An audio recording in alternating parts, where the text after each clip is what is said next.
Melody is queen of the multiverse. Never forget it.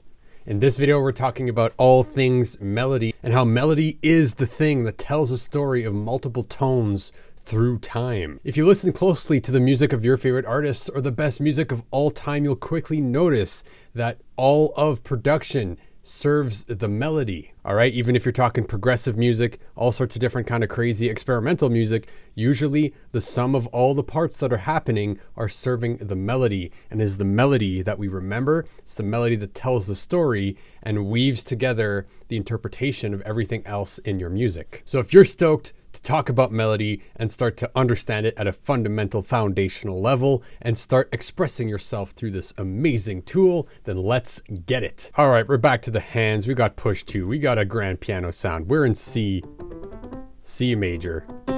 So all the little pads are C major. This is our root, which is C. And if you haven't seen any of the previous videos in this series, I highly encourage you to start from the beginning, because we're building upon each concept as we move forward up to now, where we'll be talking about melody. And one thing that I teach my students when we talk about melody is that melody is all about expression. Okay, so there's a few correspondences that I like to attach to the idea of melody, and that is the element of air, which is tied to the realm of thought, right? And the ideas, concepts, communication, right? Expressivity, trying to convey meaning through inflection and emphasis, and doing all sorts of cool things with the communication of an idea. And melody is the thing we remember, right? It is the message that hits home from a song. It's the thing you usually hum, and it's the thing that sticks with you, right? The message has been communicated to you through melody, and it's melody that you usually remember. And coming way down from that high level correspondence and consciousness and thinking about it at a higher level, let's just say that melody is the step-by-step, note-by-note outline of a shape. And that shape is where a path is forged for us to follow with our ear. All right, so emphasis and inflection would appear in melodies just as they would in speech, right? So if you play something really softly versus accenting it very hard. So let's say I play up this C minor scale and I want to emphasize the root, the 5th, and the 7th as I play a melody, right?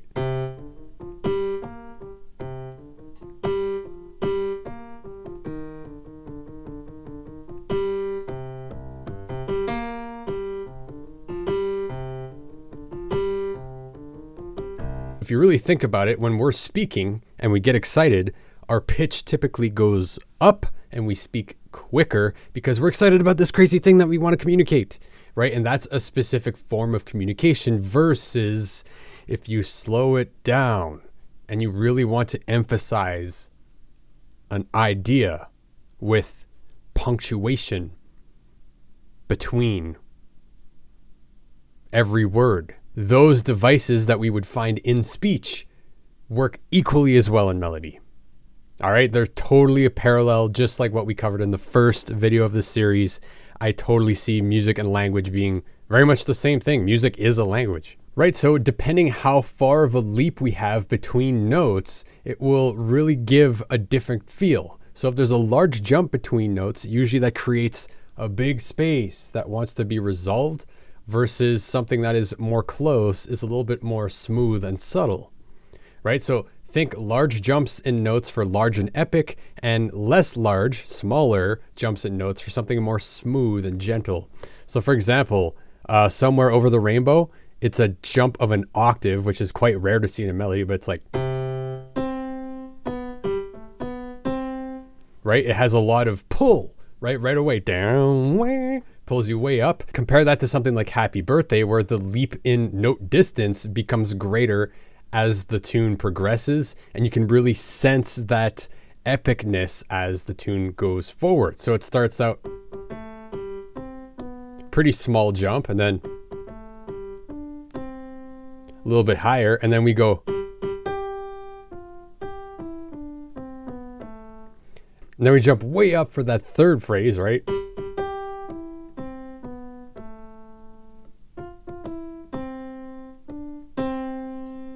Melodies are usually a mixture of small steps and large steps, while the tension is created by a jump in one direction, and that tension wants to be resolved by getting pulled back for a sense of completion. So a good example is what we just played is Happy Birthday. In that third phrase, there's a lot of tension that gets created when you go. You want something to bring you back home after this third phrase, right? Right? You can't end it there. You want something to bring you back here. So we go. Right? A great melody gives you that sense of completion after it brings you on a journey. So the continuous nature of a melody means that when a note jumps far away, there's a large step to get to another note, that the arc of the journey wants to remain connected. Like the listener wants to bridge that gap when there's large jumps in a melody.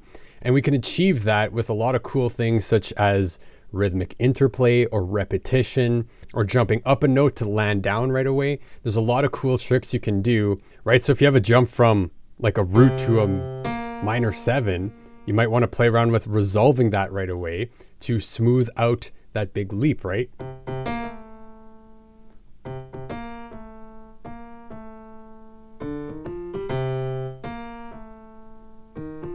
So I'm going to go ahead and play this drum loop that I've loaded up into Ableton.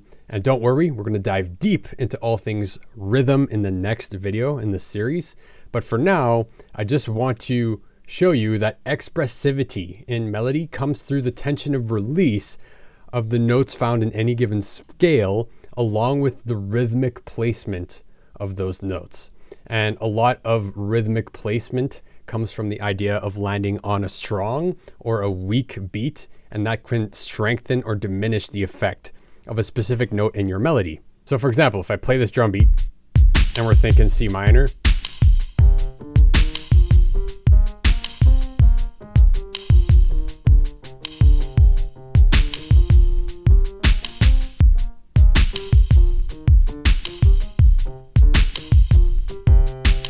so as you're jamming around to a groove, you can really play around with landing on the downbeats, so the 1, 2, 3, 4 counts, or accenting the offbeats and paying special attention to like landing on the root or the 5th or the 4th, which are very stable, or doing more passing tone stuff with like your 2nd and maybe your minor 6th.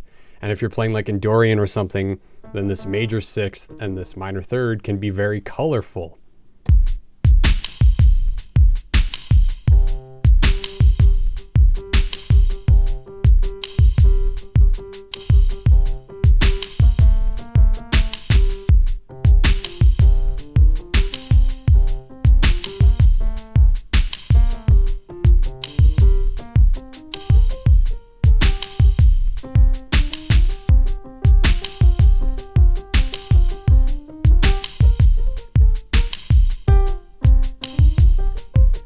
I encourage you to actively listen to some of your favorite melodies or some of your favorite artists right now and really listen for where the melody lands in terms of strong beats and weak beats, and bonus points if you can identify if they're hitting a root note or a perfect 4th, a perfect 5th, or if they're doing other cool stuff, because that'll totally help you expand your understanding of what makes a good melody with melodies that you already dig.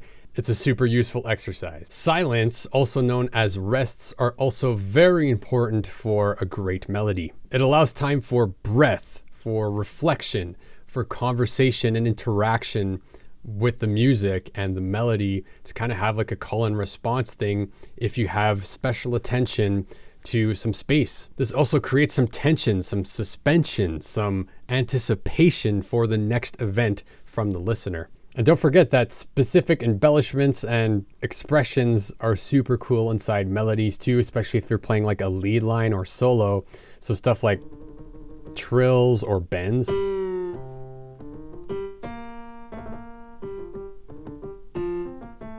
But remember, it's the thing you sing along to. It communicates a message, trying to communicate something through a melody. You know what I'm saying? It's about expressing thoughts. So when you think about coming up with a melody, you can select any notes from the key you're in. So if we're thinking like C minor, which looks like this, it's got the flat 3, the flat 6, and that flat 7.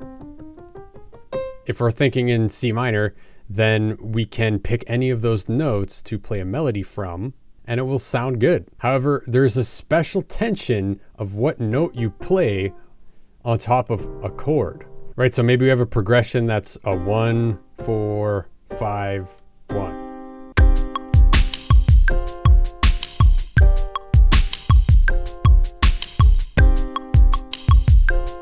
Okay, so we have a chord progression. I'm just gonna go up an octave and play around with some notes, right? Right, so you can just jam on top of those chords and see what happens, or you can pay special attention to the movement of these chords. All right, so say you have a chord progression like this. I've just recorded one. That's a 1, 4, 5, 4, right? You can also pay special attention to hit chord tones. So hitting notes that are found inside the chord that is playing at any given point in time. And it's super easy to do this with push 2 because it shows you what you just played, or you could play this on a different loop and memorize it, whatever you want to do.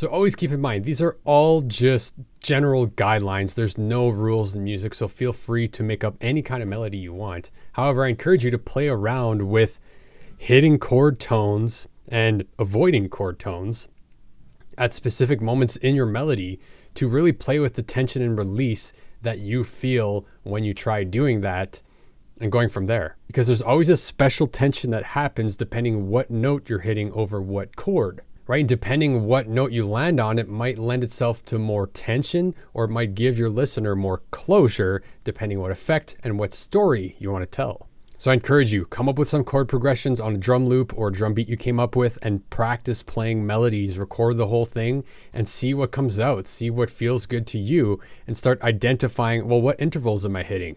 Am I hitting strong beats or weak beats? Am I hitting chord tone or not chord tone? Just in the back of your head. This will really help you embed these concepts by practicing them and starting to reflect on them slowly. Next, let's talk about chord progressions. Chords take the identity of the scale degree from which they're built. So we covered this in the last video with the order of triads that you find and that order to memorize. So a chord progression creates a really interesting harmonic journey by really taking into play the surrounding tone tendencies and the built-in tone tendencies of whatever chords you're working with. Okay, because every chord will push or pull their neighbors to reinforce a specific key center. And generally, a chord will emphasize a specific pitch found within it, usually the highest one, and they all either strengthen or weaken the tonic or the root note. Okay, so you can really take that into consideration when you're building your chord progression, right? If you go 1, 4, 5, 4, those are all pretty stable chords, right? The root note is 1, 4, 5, 4. The root note motion is from root to perfect fourth to perfect fifth, back to perfect fourth. Or maybe you could do a little bit more complex of a chord progression back home.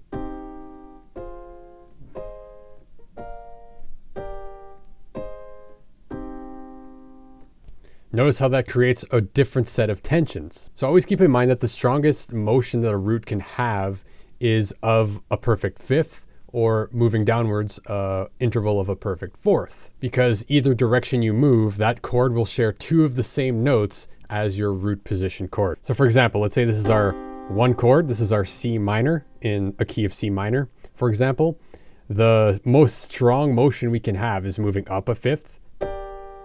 Very strong motion. And we can also move down a perfect fourth.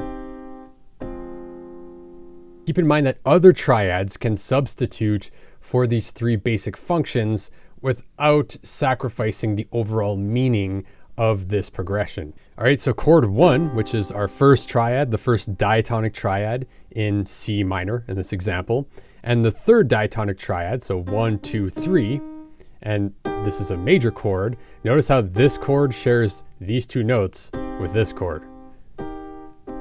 So in theory, instead of going 1, 4, 5, 1, you could go 1, 4, 5, 3, and have the same kind of cadence. It's a different chord, but it has the same general structure.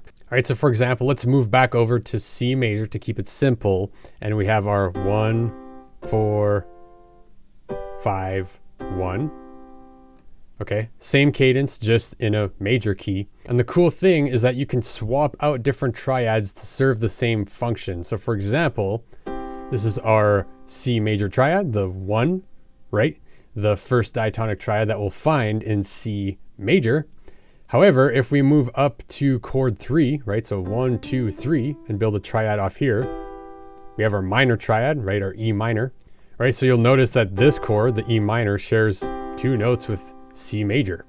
So for example, instead of a 1, 4, 5, 1, you could do a 1, 4, 5, 3.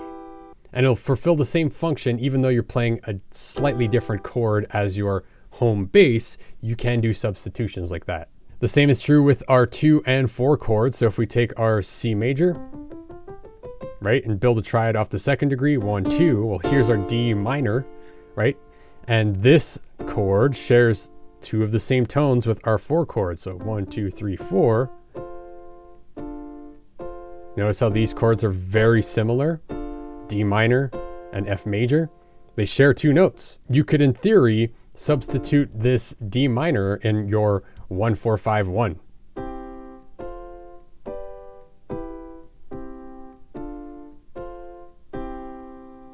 Right? Notice how we're playing different chords, but it has the same arc. It has the same structure. Same with your 1 and your 6 chord. They share 2 notes. You can substitute C major with A minor. And your G major, your 5 chord, with your diminished 7. All right, these have 2 of the same notes as well. Remember, the more common tones in your chord progression, the smoother the harmonic movement. So in theory, there's only really 3 states you can be in at any given time within a harmonic progression, and that is starting, departing, or returning. Okay, so starting is home base, departing is going to a new adventure, going somewhere else, and then the return home is that return journey. And you'll see this pattern everywhere in storytelling, in movies, in books, in music, all sorts of stuff. Next, let's talk about the number system. So throughout this video, you've been hearing me refer to triads that we learned in the last video as the 1 chord or the 4 chord, right? Or the flat 3 chord, stuff like that. And those are just another naming system, naming convention that we have for chords in the context of a chord progression. Okay, because instead of saying, oh, can you go from the first diatonic triad of C minor to the 5th diatonic triad of C minor, you just say, can you go from the 1 chord to the 5 chord in C minor? It just simplifies things and it's useful. All right, so just a quick recap is that in any given scale, so C major, C minor, B flat major, B flat minor, whatever it is, you can build a triad off every note in that scale to get the diatonic triads. Okay, so in C major, for example, 1, 2, 3, 4, 5, 6, 7, and then back home, we have 7 notes, and we can build a triad off each note. This one's major, the second one is minor, third one's minor, fourth one is major, fifth one is major, sixth one is minor, seventh one is diminished, and then you're back home. And the order of these triads always follow the same order of types of triads, right? So whether they're major, minor, or diminished. So if we move over to C minor, for example, we are still going to follow the same order of those triads in terms of types of triads, whether they're major, minor, or diminished, but we're just starting at a different point. So in this example, our 1 chord or our first diatonic triad is that C minor, but then our second chord is D diminished. Okay, if we keep moving up, then we have our E flat major. Moving up, we have our F minor. Moving up, G minor. Then we have A flat major, and then B flat major before going to C minor, which is our home bass. And all of these diatonic triads have a specific number that we can attach to them. And it looks like this. I'll put up an image and they have their own name. Okay, so the 1 chord in C major is the tonic. The 2 chord is called the supertonic.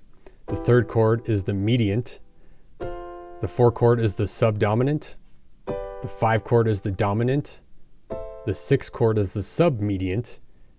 And then the 7 chord is the subtonic, or also called the leading tone, before you're back home to the tonic. And we also have numbers for this. So you could be like 1, 2, 3, 4, 5, 6, 7, back to 1. And you'll notice that this Roman numeral system has big letters to indicate that it's a major chord, or small letters to indicate that it's a minor chord.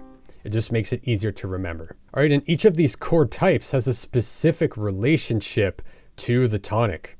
All right, so this 1 chord, this tonic, is very home bass, and it has gravity to it, okay? It likes to pull our 2 chord and our 7 chord back towards it. So this chord typically wants to resolve back down to C, right? The D minor kind of pulls you back down here. Same with the B diminished, kind of pulls you back up to C. All right, the 5th, up or down, so the subdominant or dominant, hence the name dominant, kind of have their own center of gravity, okay? They have a lot less pull towards the tonic. They're kind of their own entities. All right, so the 1 chord moving to the 5 chord is a very strong move, right? Same with moving down. It's a very strong move.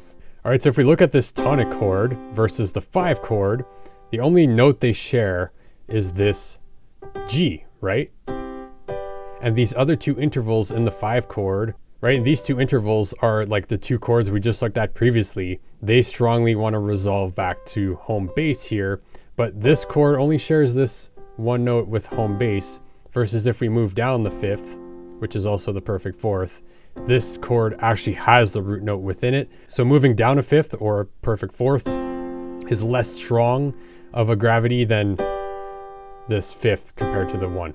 All right, and the other 2 chord types, the mediant and the submediant, are kind of middle of the road. They have moderate gravity, but they're weaker stopping points, okay? So like if you stop at this chord, it doesn't really have as much pull to the tonic as say the 2. All right, so without getting into inversions, keep in mind that the root movement of your chord progression will dictate how strong that movement is. All right, so just remember with this number system that Roman numerals represent chord degrees. The lowercase numerals are for minor chords. The uppercase numerals are for major chords. So I invite you to definitely check out and play around and explore the relationship of these different chord degrees and the function they fulfill.